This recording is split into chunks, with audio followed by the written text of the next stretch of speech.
Kembali lagi di Cerita Cinta Channel. Jangan lupa like, comment, and subscribe ya. Terima kasih. Malam itu, Bagas makan di rumah Hanan. Sorenya, Hanaf dan Nadia pamit untuk pulang. Jadi kini di ruang makan itu hanya ada Mariam, Hanan, Sena, Feli, Bagas, dan Mbok Darti yang ikut makan bersama mereka. Tadi sore, Sena yang membawa Noah, sementara Feli membantu Mbok Darti masak. Mereka saling bantu-membantu untuk mengurus rumah.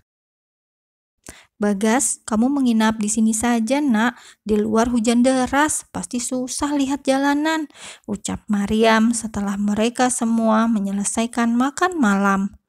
Iya, Mah, aku setuju, sahut Sena seraya melihat keadaan sang anak yang sedang tidur di sampingnya.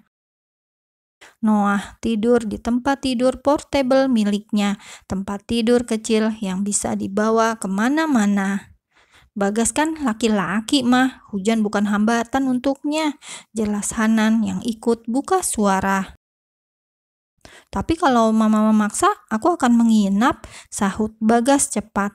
Mendengar pembicaraan itu, entah kenapa Feli malah ketar-ketir sendiri. Ia bahkan terus meremat-remat kedua tangannya, merasa gugup. Nah, gitu dong, nurut sama Mama, jelas Mariam seraya tersenyum lebar.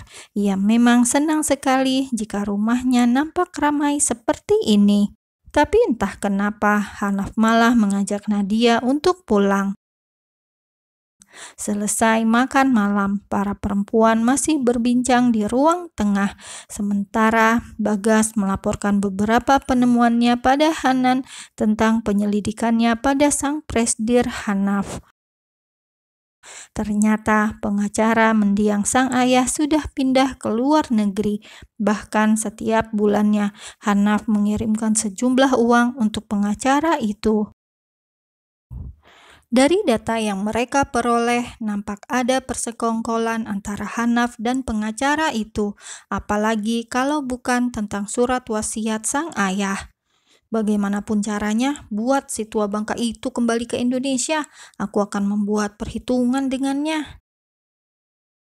Baik, Pak, jawab Bagas patuh. Terlepas dari masalah surat wasiat yang mereka curigai, Hartono juga masuk ke dalam jajaran penerima uang korupsi Hanaf. Padahal setahu Hanan, Hartono adalah orang kepercayaan mendiang sang ayah. Tapi entah kenapa pengacara itu sampai tega berkhianat.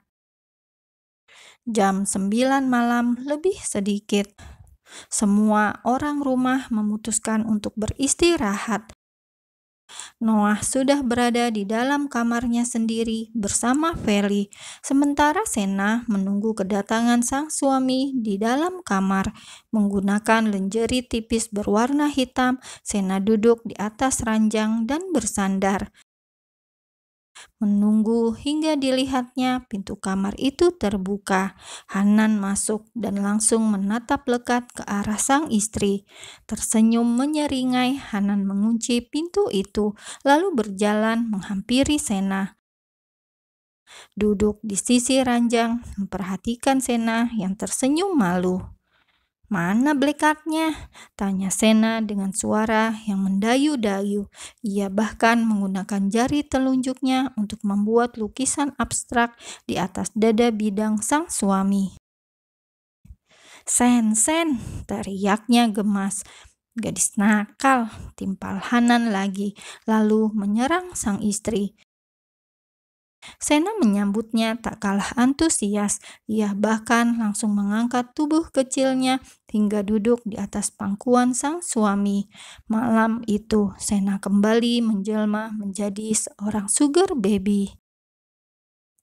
Sementara itu di tempat lain, Bagas dengan percaya dirinya menghampiri kamar sang kekasih Feli. Tanpa canggung, ia langsung membuka pintu kamar yang tidak terkunci itu, lalu menguncinya sendiri. Kedua netra Feli terbelalak, ingin teriak namun takut membangunkan Noah. Kata Om Hanan, pintunya jangan dikunci. Kata Mama Mariam juga, ucap Feli langsung saat Bagas sudah duduk di sampingnya, duduk di sofa yang berada di samping box bayi Noah. "Kamu belum tidur?" tanya Bagas, tidak menanggapi ucapan Feli tadi. "Belum, Noah baru saja minum susu. Aku takut dia gumoh, jadi tunggu 15 menit dulu," jawab Feli jujur, lalu berdiri kembali melihat keadaan Noah yang tertidur pulas. Entah kenapa Bagas tersenyum kala mendengar jawaban Feli itu, seolah perhatian sang kekasih pada bayi mungil ini makin membuat ia semakin suka. Bagas ikut berdiri dan memeluk Feli dari belakang, lalu memutar tubuh Feli hingga keduanya berhadapan dan melabuhkan sebuah ciuman dalam di bibir sang kekasih. Mulai dari ciuman itulah akhirnya menjalar kemana-mana. Feli menggeleng.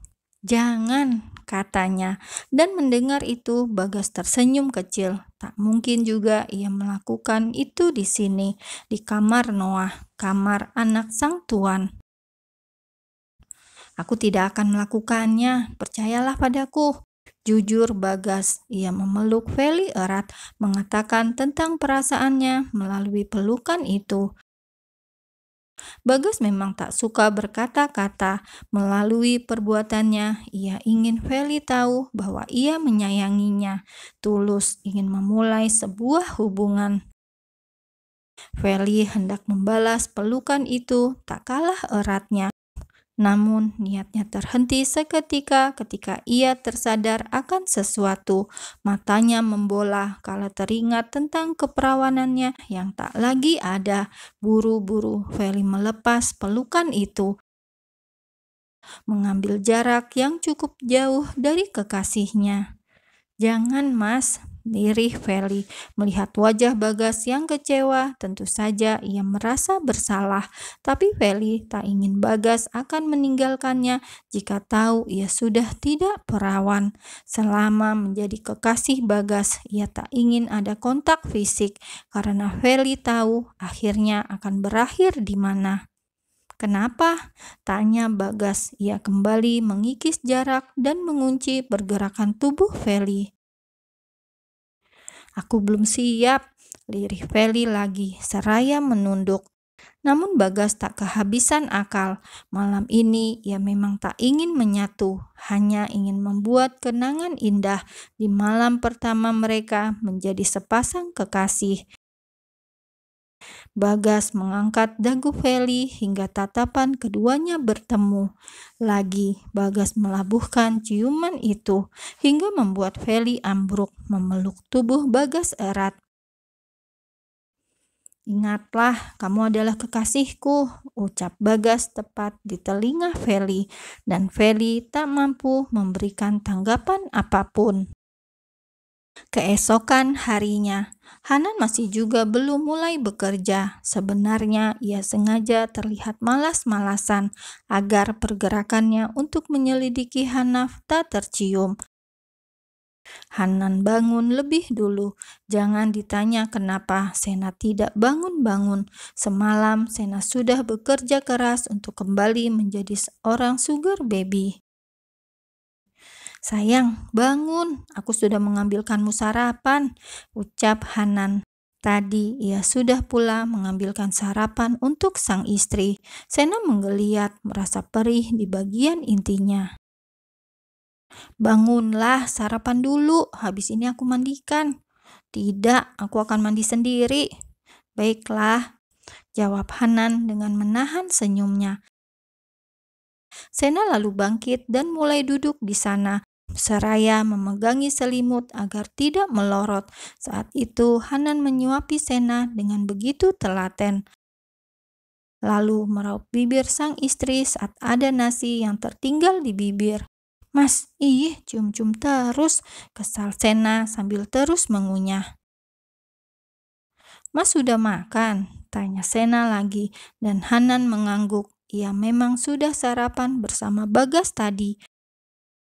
Sesuai kesepakatan, akhirnya Sena mandi seorang diri, sementara Hanan memutuskan untuk masuk ke ruang kerja sang ayah. Ternyata Maryam juga ada di sana. "Mah," panggil Hanan saat melihat ibunya itu berjongkok di bawah meja kerja sang ayah. "Han, untung kamu kesini. Bukannya berangkas papa ini passwordnya tanggal pernikahan mama dan papa ya? Tapi mama coba dari tadi, kok nggak bisa?" keluh Maryam seraya memanggil Hanan untuk mendekat dan menunjukkan berangkas yang masih terkunci rapat. Hanan termenung. Sejurus kemudian ia mencurigai Hanaf yang merubah password itu. Lalu sebenarnya apa yang ia sembunyikan? Batin Hanan dengan pikiran yang menerawang entah kemana.